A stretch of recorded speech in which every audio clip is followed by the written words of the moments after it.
0세부터 100세까지 모두 다 책 읽는 다울책 사랑방입니다. 홍성인물 세상 밖으로 다시 태어나다. 홍성지역 역사 인물에 대해 알아보고 현 시대에 맞게 강연, 전시, 공연, 다양한 체험 활동의 기회를 가져보세요. 9월 26일 토요일부터 10월 31일 토요일까지 14시에서 16시 10월 마지막 날에는 토요일 축제로 벌어지는데요. 대상은 유아, 초등학교, 중학교, 고등학교 또는 가족, 대면 10명, 비대면 20명 선착순에 의해서 함께 활동하게 됩니다. 자, 우리 홍성 지역엔 6명의 인물이 있는데 그 중에 오늘은 성산문, 훈민정음을 만들게 된 그 배경에 대해서 들려드릴게요. 훈민정음을 만들다. 성산문편. 세종은 어질고 선한 정치를 베풀어 모든 백성들이 우러러 보았어요.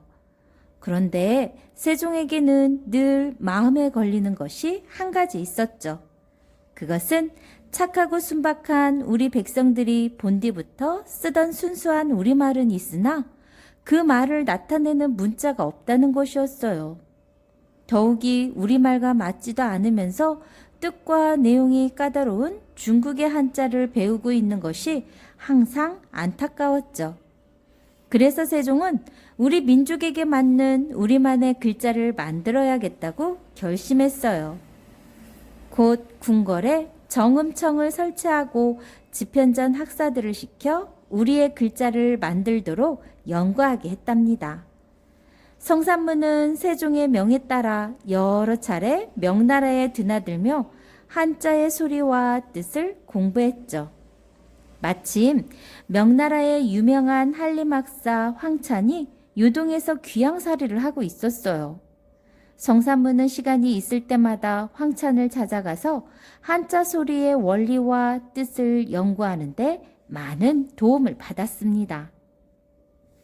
그러나 새롭게 우리의 문자를 만든다는 것은 결코 쉬운 일이 아니었어요. 그동안 한문에만 익숙해 있던 많은 학자들은 중국의 눈치를 보면서 우리 글을 만드는 일이 옳지 않다고 반대하고 나섰죠. 게다가 중국의 글자인 한문을 쓰지 않고 새로운 문자를 만든다는 것을 알게 된 명나라에서는 크게 화를 내며 조선에 사신까지 보내 반대하고 나섰어요. 한문과 같은 훌륭한 문자가 있는데 새로 문자를 만들겠다니 그건 있을 수 없는 일이오. 명나라 사신이 화를 버럭 내자 세종은 조용히 말했어요. 우리나라 백성들에게 어려운 한문을 쉽게 전하려면 토를 다는 문자가 필요하니 거기에 쓸 문자를 만들고자 하는 것이요. 다시 말해 백성들에게 한자를 더욱 많이 보급하기 위해 문자를 만든다는 것이었어요. 그렇게 말하니 명나라에서도 더 이상 반대할 이유가 없어졌죠. 세종은 나라 안의 모든 학자와 양반들에게도 우리 문자를 만드는 목적을 자세히 알렸어요. 1443년 세종 25, 12월 마침내 우리 민족의 글자를 만들어내는데 성공했어요. 그러나 이렇게 만든 글자를 바로 쓰게 할 수는 없었어요.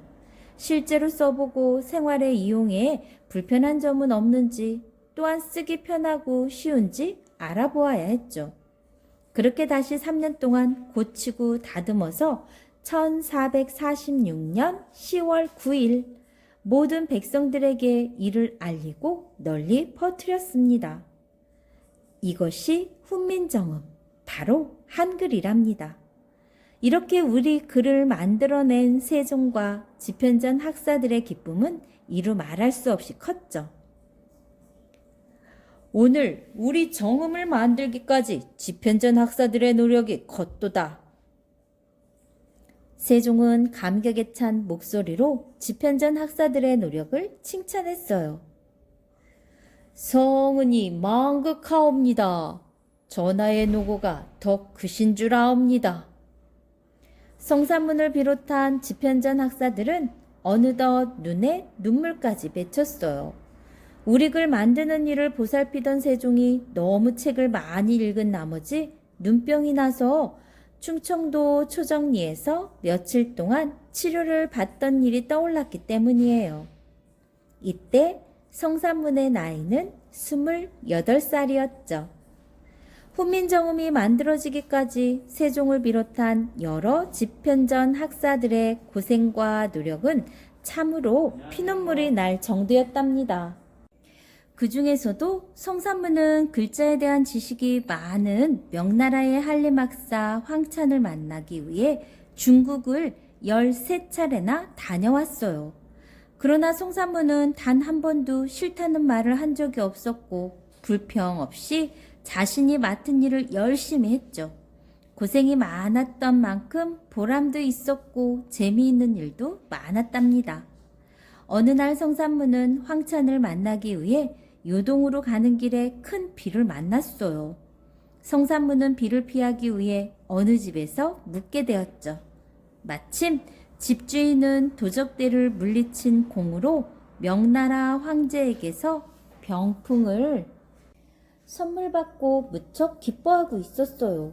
그 병풍은 그림이나 글씨가 전혀 없이 하얗게 만든 것이었어요.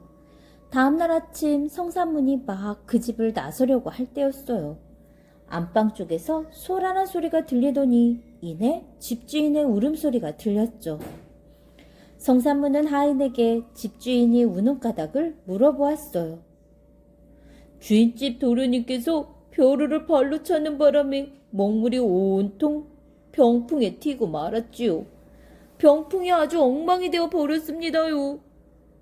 성산문은 곧 울고 있는 집주인을 찾아가 위로의 말을 했어요. 이 댁에서 하룻밤 편히 묵은 은혜도 갚을 겸 먹물이 튀어 망쳐진 병풍을 보기 흉하지 않도록 해보겠으니 허락해 주시겠소? 허허, 도대체 당신이 누구시기에 이 병풍을 보기 흉하지 않게 할 수 있다는 거요? 집주인은 나그네가 건방지다는 듯이 성산문을 쳐다보며 퉁명스럽게 물었어요. 조선에서 온 집현전 학사 성산문이라 하오.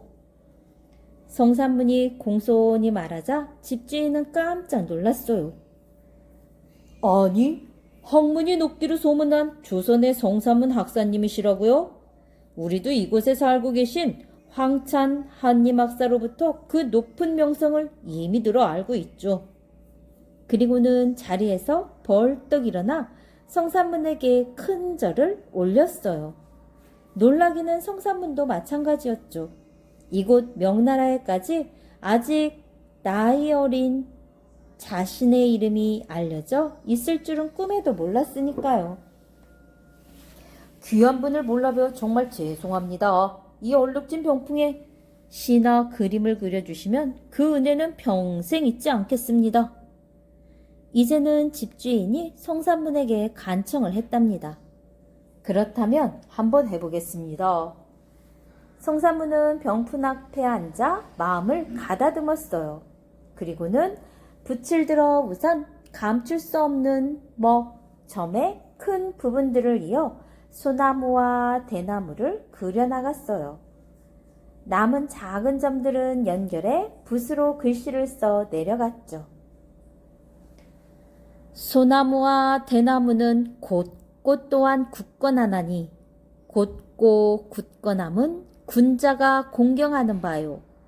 달과 눈은 밝고 또한 깨끗하나니 밝고 깨끗함은 군자가 기뻐하는 바이다.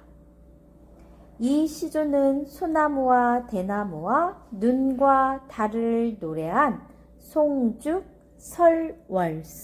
설월송입니다. 이 시조에는 성산문의 변치 않는 한결같은 마음과 깨끗한 성품이 뚜렷이 나타나 있죠. 집주인은 너무 감격해 성산문에게 또다시 큰 절을 올렸어요. 이 소문은 곧바로 중국 대륙에 널리 퍼졌죠. 명나라에서는 성산문의 재주를 두고두고 칭송하며 꼭 한번 만나보기를 바라는 사람들이 많았답니다. 1447년 세종 29년 성산문은 문과 중시라는 시험을 보게 되었어요. 이 시험은 이미 과거에 합격한 사람들을 격려하는 뜻에서 실시하는 것으로 10년에 한 번씩 치러졌죠.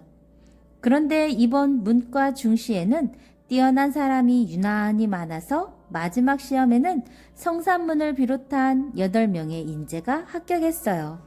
시험관은 모두 출중한 이 8명 가운데 누구를 장원으로 뽑아야 할지 도무지 정할 수가 없었죠. 모두 우열을 가릴 수밖에 없을 정도로 훌륭한 문장가들이었기 때문이었죠. 시험관은 이번에도 8개의 답안지를 가지고 세종을 찾아갔어요. 모두 훌륭한 문장이로다. 8개의 답안지를 훑어보는 세종의 얼굴에는 기쁨이 넘쳤어요. 이렇게 훌륭한 전문 인재가 많단 말인가. 참으로 나라의 장래가 밝으니 기쁜 일이로다. 그러나 세종으로서도 누구의 문장을 장원으로 뽑아야 할지 결정하기가 쉽지 않았어요. 잠시 눈을 감고 골똘히 생각에 잠겨있던 세종이 시험관에게 명령했어요. 이 문장으로서는 도저히 결정을 내릴 수가 없구나. 그러니 8명을 모두 한자리에 불러 모아 내가 다시 시험을 치르게 하리라. 이번에는 세종 자신이 직접 시험관이 되어 8명의 인재들이 시험 치르는 것을 지켜보았어요. 시험이 끝나자 세종은 8개의 답안지를 직접 읽어보았죠. 그러고는 그 가운데 한 개를 펼쳐들고는 매우 흐뭇해했답니다. 역시 성산문의 문장은 어느 누구보다도 뛰어나도다. 정말 보기 드문 훌륭한 문장이야. 성산문은 문과 중시에서도 또다시 장원급제의 영광을 안게 된 것입니다. 성은이 망극하옵니다, 전하.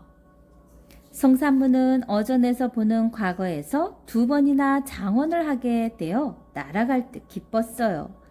그것도 세종 임금께서 직접 장원을 결정한 것이었으니 그 기쁨은 이루 말로 표현할 수가 없었죠.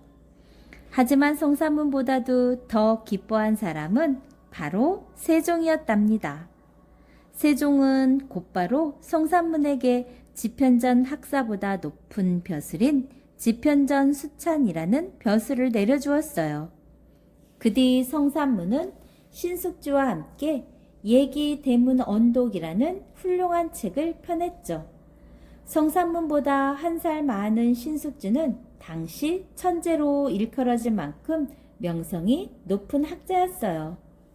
성산문은 그 공로로 경연관이라는 벼슬을 얻었고 항상 세종과 세자, 후에 문종을 가까이에서 모시게 되었죠. 세종뿐만 아니라 세자 역시 성산문을 무척 좋아해 두 사람은 마치 친구처럼 항상 가깝게 지냈답니다. 세자는 문장과 글씨가 누구도 흉내내지 못할 정도로 훌륭했어요. 세자는 밝은 달밤에 홀로 조용한 정원을 거닐며 생각에 잠기기를 좋아했죠. 그러다가도 갑자기 성산문을 찾아 지편전의 문을 두드리는 일이 가끔 있었대요. 그럴 때마다 성산문과 세자는 날이 새는 줄도 모르고 진지한 토론을 벌였어요. 세자와 성산문은 세자와 신하의 사이라기보다는 서로의 마음을 터놓고 진실한 얘기를 나누는 친한 친구 사이 같았답니다. 자, 성산문의 한글 만드는 데 있어서 훈민정음 만드는 데 있어서 기여한 것, 그리고 성산문이 얼마나 글을 잘 쓰고 시를 잘 지었는지 2번이나 장원을 하게 된 내용이 여기에 나와 있네요. 홍성인물 세상 밖으로 다시 태어나다. 성산문 외가댁이 바로 홍부급 노은리에 있어요. 성산문 유어지도 있으니 관광하러 오세요. 지금까지 한글을 만드는데 밑거름이 된 성산문 인물 이야기 중 일부에서 발췌해 들려드렸습니다. 좋아요, 구독 꾹 눌러주시면 계속해서 함께 할 수 있어요. 감사합니다.